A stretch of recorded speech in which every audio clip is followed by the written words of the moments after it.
வணக்கம். செந்தூரை அருகே திரௌபதி அம்மன் கோவிலில் தீமிதி திருவிழா.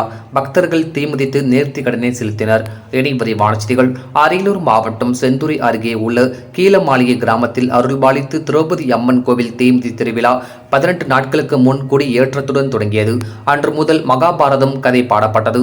விழாவின் முக்கிய நிகழ்வான தீமிதி திருவிழாவையொட்டி அம்மனுக்கு 16 வகை திரவியங்களால் அபிஷேகம் செய்யப்பட்டு வண்ண மலர் மாலைகளால் அலங்கரிக்கப்பட்டு திரௌபதி அம்மன் அதன் பரிவாரங்களுடன் சிறுத்தேரில் இருந்தருளி பக்தர்களுக்கு அருள்பாலித்தார். பின்னர் காப்பு கட்டி விரதம் இருந்த பக்தர்கள் ஏரியில் நீராடி சக்தி கரகம் ஜோடிக்கப்பட்டு மேலத்தாளம் வானவேடிக்கை முழங்க வந்து தீக்குண்டத்தில் இறங்கி தீமிதித்து தங்களது நேர்த்தி கடனை நிறைவேற்றினர். ஆண்கள், பெண்கள், குழந்தைகள் தோளில் சுமந்து தீமிதித்தனர். விழாவில் கலந்து கொண்ட பக்தர்களுக்கு அன்னதானம் வழங்கப்பட்டது. இவ்விழாவில் நாகல்குழி, மருதூர், பொன்பரப்பி, வாரியங்காவல் உள்ளிட்ட சுற்று வட்டார கிராம பொதுமக்கள் ஆயிரக்கணக்கானோர் கலந்து கொண்டனர். இத்திருவிழாவில் இரும்புலிக்குறிச்சி போலீசார் பாதுகாப்பு பணியில் ஈடுபட்டனர்.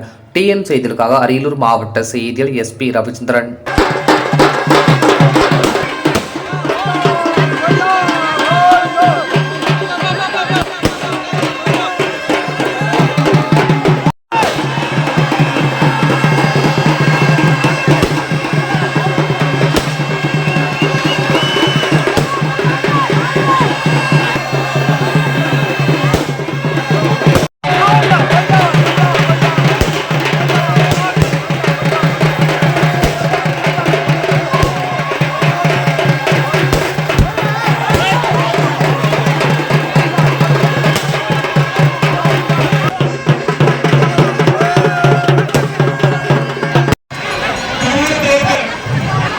Get it.